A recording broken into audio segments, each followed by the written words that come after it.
ውድ ቻናላችን ቤተሰቦች እንኳን ወደ ቻናላችን በደህና መጣችሁ። ትናንትና ምሽት 5 ላይ በተደረገ ጨዋታ ማንቸስተር ዩናይትድ ከነችግሩም ቢሆን ኒውካስል ዩናይትድን 1-0 በሆነ ውጤት ማሸነፍ ችሏል። በዛሬው ቆይታችንም ይህንን ጨዋታ የምንመለከት ይሆናል። እናንተም በዚህ ጨዋታ ዙሪያ ያላችሁን ሀሳብ እንዳለ ኮሜንት ሴክሽን ላይ በመጻፍ እንድታሳውቁ፣ እንደዚሁም ሰብስክራይብ፣ ላይክ፣ ሼር እያደረጋችሁም የቻናሉ ቤተሰብ እንድትሆኑም በአክብሮት እጠይቃለሁ። አሁን በቀጥታ ወደ ፕሮግራማችን የምናመራ ይሆናል። በመጀመሪያ ግን ወደ ማንቸስተር ዩናይትድ ከኒውካስል ጋር ወዳደረጉ ጨዋታ ከማለፋችን በፊት በትናንትናው ዕለት የተደረጉ እንደዚሁም ዛሬ የሚደረጉ የተለያዩ የአፍሪካ ዋንጫ ጨዋታዎች አሉ።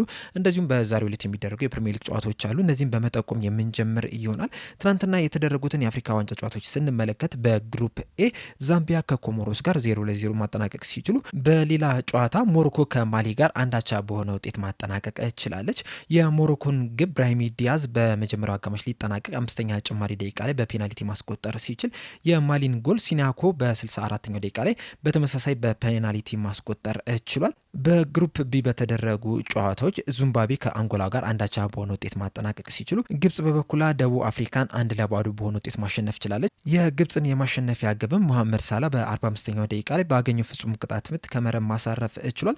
ዛሬም የሚደረጉ 4 የሚደርሱ የአፍሪካ ዋንጫ ጨዋታዎች አሉ። ከግሩፕ ሲ ኡጋንዳ ከታንዛኒያ፣ ናይጄሪያ ከቱኒዚያ ጋር የሚገናኙ ሲሆኑ፣ በግሩፕ ዲ ቤኒን ከቦትስዋና፣ ሴኔጋል ከዲሞክራቲክ ኮንጎ ጋር የሚገናኙ ይሆናል። በእንግሊዝ ፕሪሚየር ሊግም ዛሬ 7 የሚደርሱ ጨዋታዎች የሚደረጉ ሲሆን 9 ሰዓት ተኩል ላይ ኖቲንጋም ፎረስት ከማንቸስተር ሲቲ፣ አርሰናል ከብራይተን፣ ብሬንትፎርድ ከበርነማውዝ፣ በርንሌ ከኤቨርተን፣ ሊቨርፑል ከውልቭስ እንደዚሁም ዌስትሃም ከፉላም አመሻሽ 12 ሰዓት ላይ፣ ምሽት 2 ሰዓት ተኩል ላይ ቼልሲ ከአስቶን ቪላ ጋር የሚገናኙ ይሆን። በመቀጠል የምንመለከተው ትናንትና ምሽት 5 ሰዓት ላይ የተደረጉን ማንቸስተር ዩናይትድ ከኒውካስል ዩናይትድ ጋር ያደረጉትን ጨዋታ ይሆናል። በዚህ የእንግሊዝ ፕሪሚየር ሊግ 18ኛ ሳምንት መርሃ ግብር ጨዋታ ማንቸስተር ዩናይትድ 24ኛው ደቂቃ ላይ ዶርጉ ባስቆጠራት ብቸኛ ግብ ኒውካስል ዩናይትድን 1-0 በሆነ ውጤት ማሸነፍ ችሏል። ድሉንም ተከትሎ ማንቸስተር ዩናይትድ ደረጃውን ማሻሻል ችሏል። እስካሁን ድረስ ባደረጋቸው 18 ጨዋታዎች 29 ነጥቦችን በመሰብሰብ 5ኛ ደረጃ ላይ መቀመጥ ሲችል፣ ኒውካስል ዩናይትዶች በበኩላቸው ከ18 ጨዋታ 23 ነጥቦችን በመሰብሰብ 11ኛ ደረጃ ላይ መቀመጥም ችሏል። ወደ ጨዋታው ስንመለስ በጣም አዝናኝ የሚባል በጣም ፈጣን የሆነ ጨዋታን መመልከት ችለናል። በእርግጥ ብዙ ጎሎች አልተቆጠሩበትም፣ አንድ ጎል ብቻ ነው የተቆጠረበት። ነገር ግን ደግሞ ከዛ በላይ ጎሎችም ሊቆጠሩ የሚችሉበትም እድል ነበረ። ኒውካስል ዩናይትድን በተደጋጋሚ ሲያጠቃ ነበረ። ማንቸስተር ዩናይትድን በተለይ የመጀመሪያው አጋማሽ ላይ በተደጋጋሚ ኒውካስል ዩናይትድን ሲያጠቃ ነው የነበረው። በእርግጥ በዚህ ጨዋታ ላይ እንዳጠቃላይ ከተመለከትን ኒውካስል ዩናይትዶች በጣም የተሻሉ ቡድን ነው የነበሩት። በተለይ ፉትሞብ ይዞት የወጣውን ስታት ስንመለከተው ኒውካስል ዩናይትዶች 67% ኳሱን መያዝ ችለው ነበረ። ማንቸስተር ዩናይትዶች በበኩላቸው 33%ን ብቻ ነው መያዝ የቻሉት። ከዚህ በተጨማሪም በሙከራ ደረጃም ኒውካስል ዩናይትዶች 16 ሙከራ ማድረግ ችሏል። ማንቸስተር ዩናይትድ ግን 9 ሙከራ ብቻ ነው ማድረግ የቻሉት። ኢላማውን የጠበቀ ሙከራ በማድረግ ደግሞ ሁለቱም 3 ኢላማቸውን የጠበቀው ሙከራ ማድረግ ችሏል። በኤክስፔክትድ ጎል ግን ማንቸስተር ዩናይትድ የተሻለ ነው የነበረው። 1.21 ኤክስፔክትድ ጎል ነበረው። ኒውካስል ዩናይትዶች በበኩላቸው 1.18 ኤክስፔክትድ ጎል ብቻ ነው የነበራቸውና በዚህ ደረጃ በማንቸስተር ዩናይትድ ይበለጣሉ። በሌሎች ስታቶች ከተመለከተ ግን ኒውካስል ዩናይትድ በጣም የተሻለ ቡድን ነው የነበረው። በስታትም ብቻ ሳይሆን እንዳጠቃላይም ኒውካስል ዩናይትድ በጣም የተሻለ ቡድን ነው የነበረው። ነገር ግን ማንቸስተር ዩናይትድ ጥሩ ሳይጫወትም እንኳን ይህንን ጨዋታ አሸንፎ መውጣት ችሏል። በእርግጥ ሙሉ ለሙሉ መጥፎ ነበረ ማለት አይደለም። ማንቸስተር ዩናይትድ በሁለት አጋጣሚዎች በጣም ምርጥ የሚባል እንቅስቃሴን ማድረግ ችሏል። የመጀመሪያዎቹን 10-15 ደቂቃዎች ላይ ማንቸስተር ዩናይትድ በጣም አስገራሚ የሚባል ቡድን ሆኖ መመልከት ችለናል። ከዛ በኋላ ደግሞ ከ23ኛው ደቂቃ በኋላ እስከ 35ኛው እስከ 40ኛው ደቂቃ ማንቸስተር ዩናይትድ በጣም የተሻለ ቡድን ሆኖ መመልከት ችለናል። ሃይ ፕረስ ሲያደርግ ነው የነበረው። ኒውካስል ዩናይትዶች በነጻነት ከኋላ መስርተው እንዳይወጡም ሲያደርጉ ነው የነበሩት። በተለይ ደግሞ ዶርጉ፣ ኩኛ፣ ኡጋርቴ፣ ዳሎት ፕረስ በማድረግ ደረጃ በጣም አስገራሚ የሚባሉ ተጫዋቾች ናቸው የነበሩት። በተለይ ደግሞ ዶርጉ የመጀመሪያው አጋማሽ ላይ ምርጡ የማንቸስተር ዩናይትድ ተጫዋች ሆኖ ነበረ ማምሸት የቻሉ። ጎልም ማስቆጠር ችሏል። በመከላከል ደረጃም ወደ ኋላ እየተመለሰ ሲያገዝ ነበረ። እንደዚሁም ወደፊትም እየሄደ ሃይ ፕረስ እያደረገ ኒውካስል ዩናይትዶች በነጻነት እንዳይጫወቱ ሲያደርግ መመልከት ችላልና ያ ደግሞ ውጤታማም አድርጓቸዋል። ነገር ግን የማንቸስተር ዩናይትድ ትልቁ ችግር ምንድን ነው? ይህንን ውጤታማነታቸውን ማስጠበቅ አልቻሉም። ረዘም ላለ ጊዜ ማድረግ አልቻሉም እንጂ ሙሉ 90 ደቂቃውን በእንደዚህ አይነት አጨዋወት ቢጫወቱ ኖሮ ምናልባትም ከዚህ የተሻለ ጎል አስቆጥረው በሰፊ ጎል ልዩነት እንደዚሁም ደግሞ ያን ያህል ሳይጨናነቁ አሸንፈው መውጣት የሚችሉበት አጋጣሚ ሊፈጠር ይችል ነበረ። ነገር ግን ማንቸስተር ዩናይትድ ሙሉ 90 ደቂቃ አይደለም ምርጥ የነበረው። ቢበዛ በ90 ደቂቃ ውስጥ 30 ደቂቃ ያህል ነው ምርጥ የሚባል ብቃታቸውን ማሳየት እየቻሉት። ከዛ በኋላ ግን ተቀዛቅዞ መመልከት ችለናል። ለመከላከልም ትኩረት ሲያደርጉ መመልከት ችለናል። በእርግጥ ዋናው ነገር በምንም ይሁን በምንም ጨዋታ አሸንፈው መውጣት ነው። ያ ለስነ ልቦና ራሱ የሚሰጠው በጣም ትልቅ ጥቅም አለ። በተለይ ደግሞ ካለፈው ሲዝን አንጻር ስንመለከተው ማንቸስተር ዩናይትድ ዘንድሮ በጣም የተሻለ ቡድን ነው። በእርግጥ አሁንም አንዳንድ ወጣ ገባዎች አሉት እና እነዚህን ወጣ ገባዎች ለማስተካከል ከፈለክ ደግሞ እያንዳንዱ ጨዋታ ማሸነፍ አለብህ። በምንም ይሁን በምንም መንገድ ጨዋታዎችን አሸነፈ የምትወጣ ከሆነ ቡድንህ ላይ ከፍተኛ ተጽዕኖ ይፈጥራል። እናም በትናንትናው ጨዋታ ላይ ማንቸስተር ዩናይትድ ያደረጉት ይህንን ነገር ነው። ሩበን አሞሪም እንግዲህ ሰሞኑን የተለየ ያጨዋወት ስታይልን ነው እየተጫወተ የሚገኘው። በእርግጥ እንደ አንድ ምክንያት አድርጎ ያስቀመጠው የተጫዋቾች መጎዳት ነው። እንደዛም ቢሆንም ግን አሁን ላይ 4-2-3-1 ፎርሜሽንን እየተጠቀመ ነው የሚገኘው። በትናንትና ጨዋታ ላይም 4-2-3-1 ፎርሜሽን ነው የተጠቀመው። በእርግጥ ተጫዋቾችን ስንመለከታቸው ከአስሩ ተጫዋቾች በረኛውን ሳናጠቃልል 7ቱ የመከላከል ባህሪ ያላቸው ተጫዋቾች ናቸው የነበሩት። ዳሎት፣ ሄቨንስ፣ ማርቲኔዝ፣ ሾ፣ ካስሜሮ ኦጋርቲና ዶርጉ በትናንትናው ጨዋታ ላይ መሳተፍ ችሏልና እነዚህ እንዳለ ደግሞ የመከላከል ባህሪ ያላቸው ተጫዋቾች ናቸው። ዶርጉ አሁን በትናንትናው ጨዋታ ላይ የቀኝ ክንፍ አጥቂ ሆኖ ነበር ሲጫወት የነበረው። ነገር ግን ወደ ኋላ እየተመለሰ ቡድኑን በጣም ሲያገዝ መመልከት ችለናል። እንደዚሁም ደግሞ ሃይፕረስም እያደረገ ኒውካስል ዩናይትዶች በነጻነት እንዳያጠቁ ወይም ከኋላ መስርተው እንዳይወጡም ሲያደርግ መመልከት ችለናልና በትናንትናው ጨዋታ ላይ ንጹህ የማጥቃት ባህሪ ያላቸው ተጫዋቾች የነበሩት ሜሰን ማውንት፣ ኩኛና ሴስኮ ብቻ ናቸው። ሌሎቹ እንዳለ የመከላከል ባህሪ ያላቸው ተጫዋቾች ናቸው። እነዚህ ተጫዋቾችም እንግዲህ ውጤታቸውን በማስጠበቅ ደረጃ ከፍተኛ አስተዋጽኦ አድርጎላቸዋል።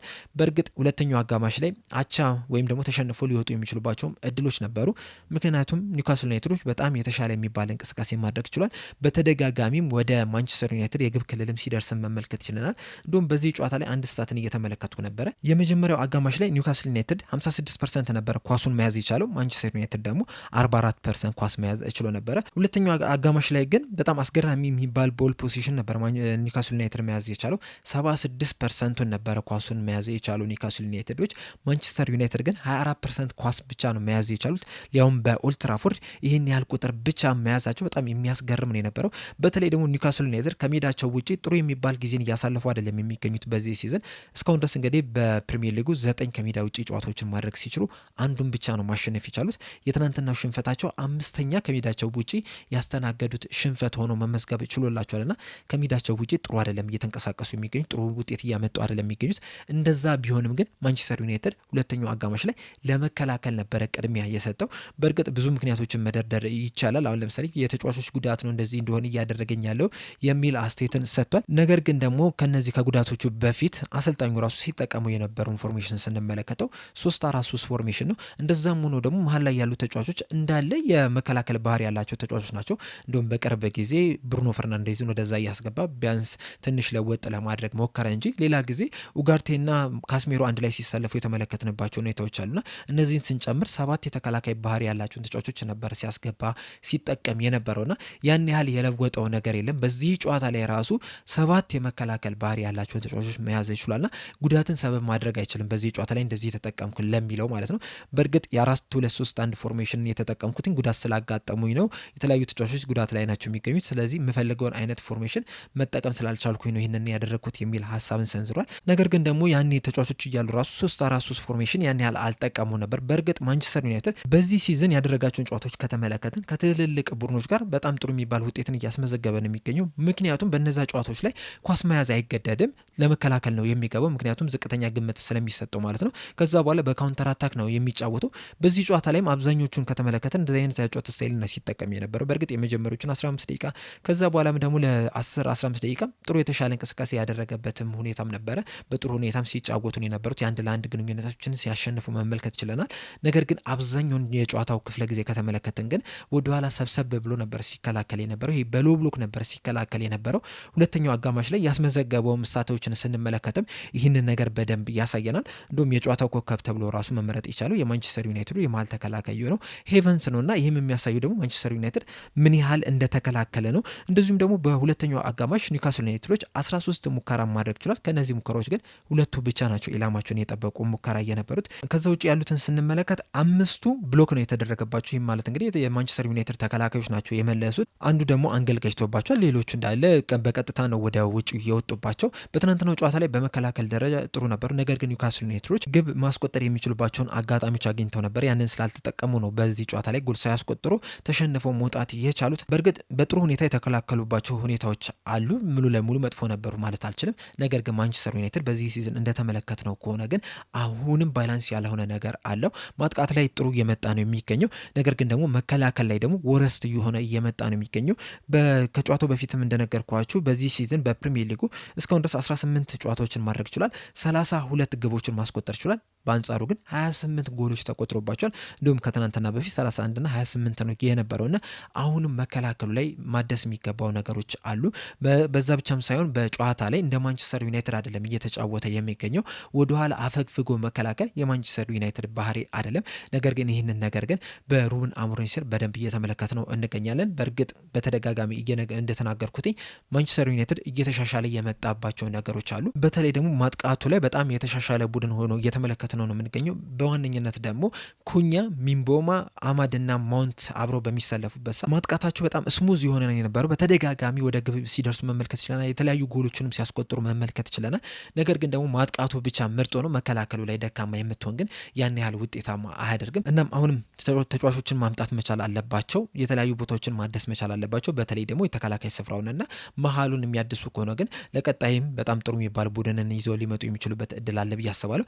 አሁን ባላቸው ስኳድ አሁን በሚያሳዩት አቋም እስካሁን ድረስ በፕሪሚየር ሊጉ ባየነው ነገር ግን በስተመጨረሻ ቻምፒየንስ ሊግን ይዘው ይጨርሳሉ የሚለው ነገር በጣም ትልቅ ጥያቄ ነው። ነገር ግን የተሻሻሉ ነገሮች አሉ። አሁንም መሻሻል ያለባቸውም ግን ነገሮች አሉ። አንድ ላይ ኒውካስል ዩናይትድ ግን ዘንድሮ በተለይ ከሜዳቸው ውጭ የሚያደርጉት ጨዋታዎች ላይ እንደዚህ አይነት መጥፎ ሪከርድ ማስመዝገባቸው በጣም የሚያስገርም ነው። ያ ብቻም አይደለም፣ በቦክሲንግ ዳይ ብዙ ጨዋታዎችን የተሸነፈን ቡድን መሆንም ችሏልና ከሜዳቸው ውጭም ጥሩ ውጤትን እያስመዘገቡ አይደለም የሚገኙት። ምናልባትም አሁንም ማደስ ያለባቸው ቦታዎች አሉ። በተለይ መከላከሉ ላይ አሁንም መጠናከር መቻል አለበት። የአጥቂ ስፍራው ላይም በእርግጥ ተጫዋቾች አሉ።